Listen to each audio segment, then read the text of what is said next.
Hi, everybody. Welcome to English Digest. I'm Tom. I'm Stephanie. It's our TOEIC unit for the month of June, and today we're having an emergency meeting. Uh-oh, there's something going on in the company.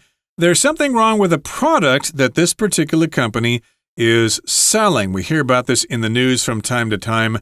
There's been a product recall. They manufactured a product, and they later found out there was something wrong with it, so they have to take it back, fix it, or give the people a refund or a new product. Yeah, we're going to talk about that. We're also going to be talking about how you can use expressions of agreement with people and what they mean, and maybe some connotations behind them, some of the subtle meanings that maybe we don't always know about when we look them up in the dictionary. And we've got a discussion question about recalls. Have you ever been through one? What happened? What kind of product was it? But before we do that, guys, we're going to do what we always do. And we're going to listen to this particular conversation between three people first. Stay tuned. Thank you both for joining this emergency meeting. We have a serious issue with our latest model of smart air purifiers. Several customers have reported that the units overheat after just a few hours of use. That's concerning. Have we identified the cause yet? Not yet. The engineering team is running tests, but initial reports suggest a potential defect in the cooling fan. We've already received multiple complaints. Some customers have demanded refunds, while others want replacements.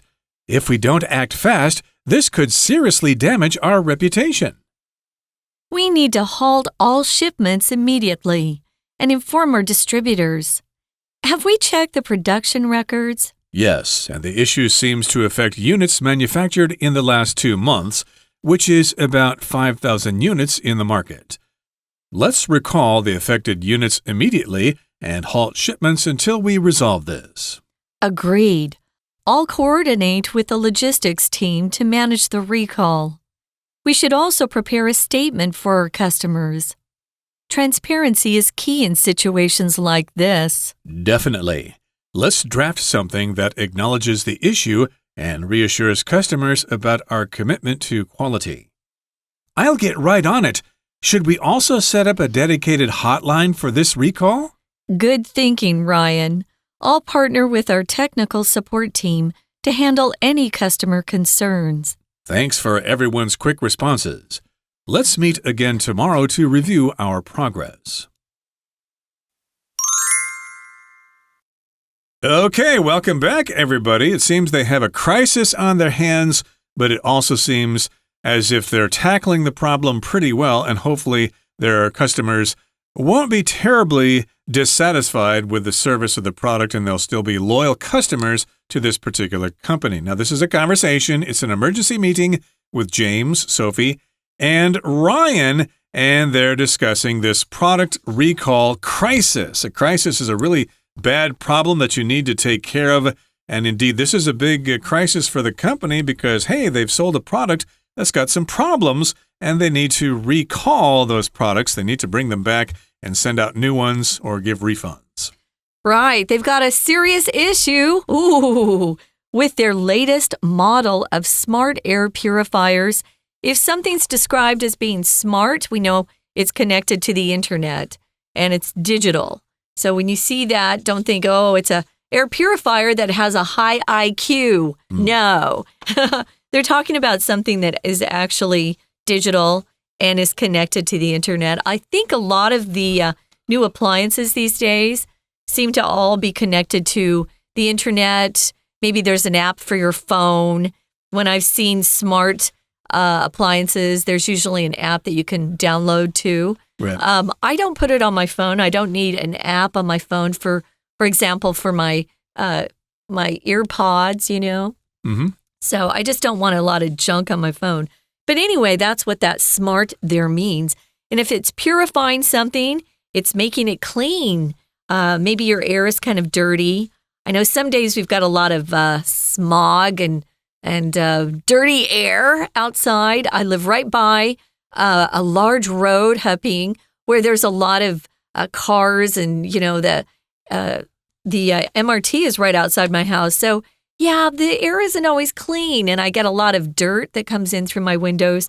Those air purifiers can clean it out by purifying or taking out the pollution from the air. Right, so such an appliance would be very useful in a polluted environment like a big city or someplace like that. You probably won't really see them so much in, say, Nantou or Hualien or something because they don't really have big cities in those places. But hey, here in Taipei and Kaohsiung and Taichung, there's quite a bit of air pollution, so you might need an air purifier.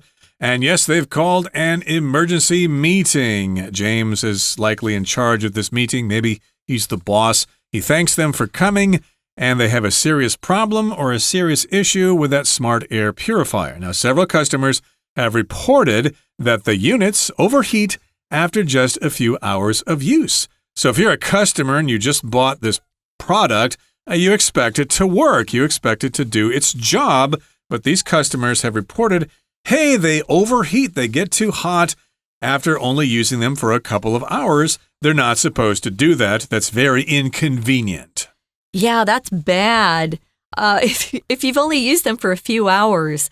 Because some people put these on 24/7, meaning they never turn them off. They're always on. And if it's concerning, it's bothering you. Something is troubling you if it's concerning. Ooh, that's concerning. Or that concerns me, you could also say. So there's something about it that you're anxious about. Sophie wants to know if they've identified the cause yet. Have they figured out what's wrong is what her question is, right? James says, not yet. Who do they have on this? They've got the engineering team. The engineering team is running tests, so they're checking it out. I know it's a weird way to talk about conducting a test or figuring out what's wrong with something, to say you're running the test, but we do use that. We use it with a lot of things, like someone can run a fever, which it sounds kind of funny if you translate it directly into Chinese, which run is 跑步, but we're not using it that way. So, yeah, they're running tests or conducting tests. They're making sure, what's the real problem with this. They're trying to figure that out. But initial or first reports, sometimes we'll have initial reports when they get some of the results back, but they're incomplete. So initial reports are suggesting or telling them there's a potential defect in the cooling fan. If there's a defect in something, there's a flaw, a problem. There's something that's not right or something that's not working the way it should, at least. And here they're talking about narrowing the issue to the cooling fan. And the adjective of this word is defective. We could say that these air purifiers are defective because they have a defect in them. And in this particular case, the engineers think that it's a problem with the cooling fan. If you don't have a cooling fan, then the machine gets nice and hot, and then it stops working, things melt and things like that. You need cooling fans for your PC, for example. You need to have a cooling fan to keep it nice and cool because it does get hot. Now, here's what Ryan says. He's a participant in this meeting. He says, we've already received multiple complaints. So they've gotten lots of complaints from lots of customers. He says some customers have demanded refunds. We don't like this product. We're not satisfied. We want our money back. We want a refund, or we want you to refund our money. Refund is the noun. Refund is the verb.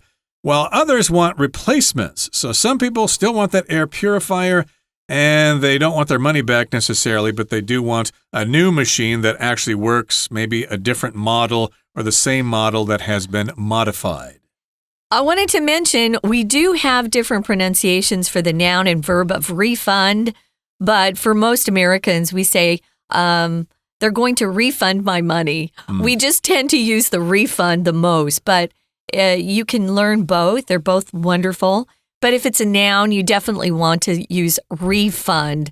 We don't use refund. I want a refund. No, we never do that. But with the verb, yes, we will say, I want you to refund my money. And sometimes it's because people are upset and they're trying to emphasize that they want their money back. But refund my money is extremely correct there. So Sophie says we need to halt all shipments immediately. If you halt something, you stop it. So it's a more serious, a more formal way to say stop. We need to stop all shipments or cease. Cease is another word you could use for that. C-E-A-S-E, cease. We need to cease all shipments immediately and inform our distributors. A distributor is someone who takes a product or some sort of service and then moves it out. They're, sending it out, maybe using trucks, maybe using the internet. They send something out, they get it out to different places to distribute. Means to send things out. So, yeah, they need to inform the people who are selling their particular product. Maybe they are one company, but they use several different big, we call them big box stores sometimes. Maybe they have their product being sold in stores like Costco, but they're also selling them at 3C. They could be selling them in different places. Those places that sell the product but do not make it are called distributors. Exactly. So, of course, they've got the factory manufacturing these products, and they get sent to various warehouses, and the distributors, as you said, send them to big stores like Costco or Carrefour or whatever. Or maybe they send them to little mom and pop appliance stores that you might have in your neighborhood. So in any case, they need to let the distributors know that, hey, stop selling that product because it's got a problem. If you sell that product to your customer, they're not going to be happy. So yes, indeed, just wait for us to figure out this problem. But in the meantime, don't sell any more of those products. And then Sophie has a question. Have we checked the production records? Okay, so they need to know about that. Production, of course, has to do with manufacturing the products. And they're going to be keeping records of how many units were produced in a day, where they're stored, were there any problems with the product, etc. Where did they get their raw materials or the parts for these products? They might have distributors from other companies who provide parts for these products that they work together with. So yeah, they need to check those production records to find out, I guess, first of all, what the problem is and also how to deal with this problem and to deal with public relations with our customers. We don't want to have a bad reputation as a result of this crisis. That's right. So James is saying that this issue only seems to have affected units manufactured in the last 2 months. That's pretty good news, right? Mm-hmm. They don't have to go back too far. But that is about 5,000 units in the market, which is quite a few units, I would say. Let's recall. It's the same thing with that we were talking about earlier, right? So this is the verb. So let's recall the affected units immediately and then halt shipments, stop those shipments until we resolve this. If you resolve something, you solve it, you fix it, you find a solution. Exactly. So that's what James suggests they do. They're going to recall the affected units, which means the units that have problems. I guess the ones that don't have problems are going to stay where they are. Sometimes companies will recall all products, whether they're working properly or not. And here's what Sophie says. Agreed. I agree with what you said. I like your suggestion. I don't have any objections to what you said. I'll coordinate with the logistics team to manage the recall. Okay, so here we've got the verb to coordinate. Notice there are 2 O's there, but they are separate syllables, coordinate, not coordinate. No, don't say that, coordinate. But a lot of people do coordinate. They'll say just coordinate. Right, yeah, they'll say it faster that way. Coordinate is the proper pronunciation, but yes, it sort of changes when we speak faster. But yeah, to coordinate means to take a complicated situation and kind of try to make it work all together, okay? So, of course, you have like a transit system. Here in Taipei, for example, we've got the MRT, and they need to coordinate all the passengers and all the lines so that it works smoothly so people can make transfers efficiently at different places. We don't want to have people stranded in certain stations for too long or else the train gets too stuffed with people. So yeah, you need to coordinate these things. You need to make them all work together as a whole. Yeah, some people have that as a job. They're a coordinator, right? So they're contacting different people. They're organizing, they're planning. And the logistics team, they're in charge of a detailed coordination of a very complex operation that includes people, companies, supplies. It can be very complicated. If you work in logistics, you know what I'm talking about. So they're going to help manage the recall. We should also prepare, Sophie says, a statement for our customers. You want to tell your customers what's going on so that they can continue to trust you in the future. She says transparency is key in situations like this. We're hearing a lot about transparency currently in the U.S. with our government. We have no transparency. We're trying to get more transparency. We want to find out what's going on. Transparency means you don't hide things. You don't keep the truth from people. You let them know everything that's going on. You don't obscure or hide things. We all want to know what's going on. So transparency is key or very important in situations where you are trying to recall a defective piece of equipment, especially. Right. So transparency, of course, is the noun. The adjective is transparent. That means light can pass through it. You can see things on the other side. Translucent is similar. That just means the light comes through, but you can't really see what it is on the other side. Transparent means you can see on the other side of the glass. So here, of course, they're talking about transparency. It's important. It's key. It's crucial because, if we don't have this transparency, if we don't let our customers know what's going on, they're not going to trust us. We're going to lose a lot of customers, and our company may go down as a result. We may go bankrupt. Now, here's what James says.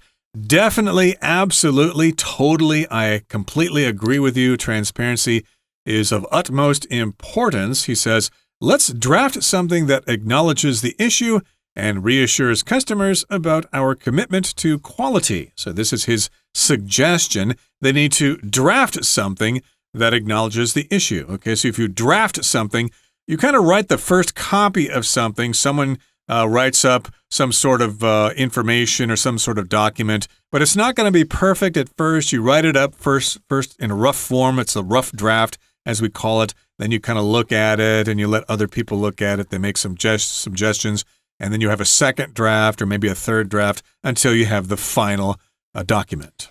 Yeah, the final version, they might say. And in this, he wants them to acknowledge the issue and reassure customers about their commitment to quality. If you acknowledge something, you admit the existence or the truth of something, or you accept it. So here they're saying, yes, we know that we have an issue with our most recent smart air purifiers, and we want to make things right because we're committed to quality. Quality is important to us. And Ryan says he'll get right on it, which means he's going to start working on this immediately. So when you hear that phrase, I'll get right on it, boss, that means they're going to start the action as soon as possible. He says, should we also set up a dedicated hotline for this recall? If something's dedicated, it's used for one thing and one thing only. So this hotline is only for this issue.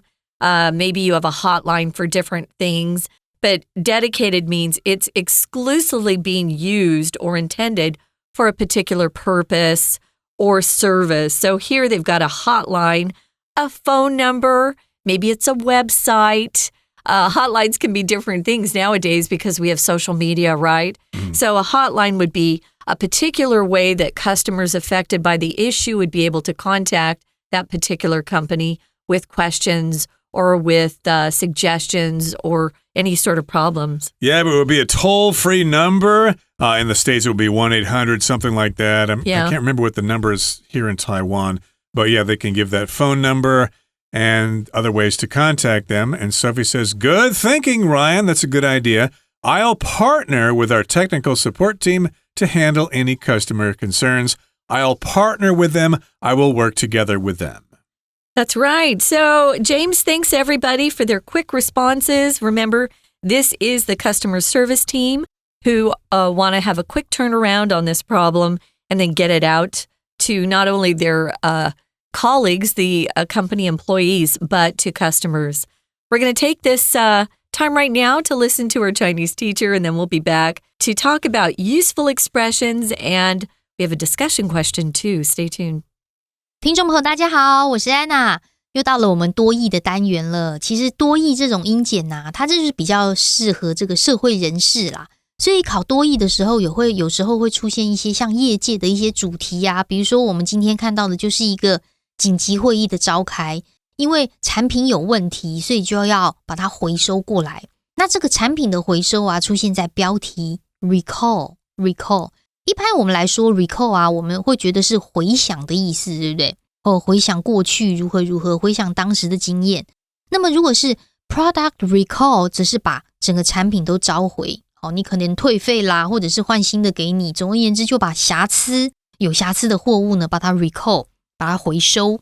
好，那今天有谁来对话呢？有 James、Sophie 还有 Ryan。看起来 James 应该是一个 coordinator 或者是主管类的，因为他一开始就说啊，谢谢你们来参加这个紧急会议啊 emergency meeting。 那发生什么事呢？原来是他们有空气清净机啊出现一些很严重的问题。在第一个 James 的第二句，我们把第5个单字 issue 这个字抓出来。 issue 如果你只背它有议题的意思的话，那还不够哦，因为口语当中日常生活当中很常把 issue当成是 difficulty， 是困难的意思，所以下次看到这个字要特别注意，你要根据这个情境来判断，它谈的是一个议题吗？就是大家都有很有争议的事吗？还是它是某一个困难 difficulty？ 好，所以最近呢，有一个这个 latest model 有一个型号居然出现严重问题，发生什么事啦？出现第3句，关键在 overheat， 原来是因为过热的关系。那这里一台一台的清净机啊，就没有用 set 这个字了，它用的是 unit 当成一台一台的这个机器啊，清净机。所以 Sophie 这个就回应啦，哇，听起来这蛮严重，因为过热的话有可能就不能用啦，它可能会 shut down， 那会不会烧起来这个不知道欸，所以听起来蛮令人担忧的。令人担忧可以用 worrying 或者是 concerning， 像在第一个 Sophie 第一句出现的这个That's concerning， 这很令人担忧诶。那什么原因会过热啊？有没有找到原因呢？有没有找到 find？ 我们看到第一个 Sophie 的第2句，他用的这个动词就很精准 ，identify， I-D-E-N-T-I-F-Y， identify 就是辨认出身份。我们有没有辨认出 the cause 这个原因呢？James 就回答说，目前还没有，因为工程团队还在进行这个进行测试啦。但是初步报告可能是因为风扇的关系。我们机器如果要冷却的话，通常都是要靠风扇。通常啦，有很多冷却的方法，风扇我们是这应该是最常用的一种。那在这里我们再看一下第2个 James 的第2句，一开始初始的报告，这个初始一开始的就不要用 first 的咯，用 initial。最初的初步的报告。而风扇如果有瑕疵呢，就出现在这一句当中有一个 defect， 这是可能潜在的瑕疵，所以用 potential defect。 所以原则上呢，一定是因为有客户有抱怨嘛，客诉嘛，那客户的抱怨或者是客诉就出现在第一个 Ryan 第1句的地方，真的就是用的是 complaint 的这个字。而且有些客户就是要求退款啦，有些就是要求要换啦。在第一个 Ryan 的第2句的地方，逗点后面有一个连接词叫做 while， 它指的是对比对照。有些是要求退款 refund， 那其他人呢可能是要求换一个新的，这时候就出现了一个名词叫做 replacement 就是取代嘛，拿一个新的换掉这个有问题的。但是第3句的最后一个字还蛮重要的哦 reputation。 如果不赶快处理的话，我们的 reputation， 我们的名誉啊，声誉，我们就最靠的就是这个口碑啦，不管是个人还是公司，如果 reputation 被 damaged 被损害的话是不行的哦。所以应该现在立刻要马上停止出货。在第2个 Sophie 第1句出现了要停止出货哦，不过他用的停止不是 stop， 他用 halt H-A-L-T 这个字。那出货呢，基本上就是 shipping 或者是 shipments。那这边的 ship 就不是船咯，出货在商业英文当中 shipping 或者是 shipments 是名词的出货。然后呢，要通知经销商，在第一句这边最后面的 distributor 经销商，因为 distribute 有去分区分的意思，所以制造商给不同的这个通路啊去卖他们的产品，这个是经销商。那接着呢 James 还特别有讲说啊，这个问题似乎是过去2个月内制造的这个机器，所以过去2个月内制造的机器呢，就全部要赶快把它 recall 回来，才能够解决这个问题。那 Sophie 就接下来他就说他会跟这个物流团队啊一起来协商安排回收的这种事宜，所以第3个 Sophie 这边啊，他的这个安排啊，整个的协调，这个动词就叫做 coordinate， 在第3个 Sophie 的第2句的地方 coordinate with other people， 跟谁呢？跟物流团队 logistics team， 重点是可能要告诉顾客发生什么事情了，所以接下来的第3句啊 statement 这个字很重要，我说清楚发生什么事，陈述，这是一个声明。因为第4句的第1个字在做生意当中很重要，如果说蛮东蛮西的，然后推三落四的，那到时候 reputation 整个商誉就会损坏哦。所以干脆说清楚讲明白，这个叫做透明，好 transparency。 那这个透明就是说在整个 statement 声明当中一定要去公开的承认有什么样的问题，公开承认 acknowledge 这个动词出现在第4个 James 的第2句。当然这边有一个限定用法的关系子句咯，先行词是 something， 因为它是一个不特定的代名词嘛，所以后面的关代只能用 that， 从 that 一直到句尾的地方都是限定用法的关系子句。甚至 Ryan 在接下来他也提出了，我们要成立一个专线 dedicated hotline， 这样就可以接一些顾客电话，比较能够专门处理这个问题。我们明天就会带大家看一下这个说明，这个 statement 长什么样子。以上是今天内容，我是安娜，我们明天见。We're going to take a quick break. Stay tuned. We'll be right back.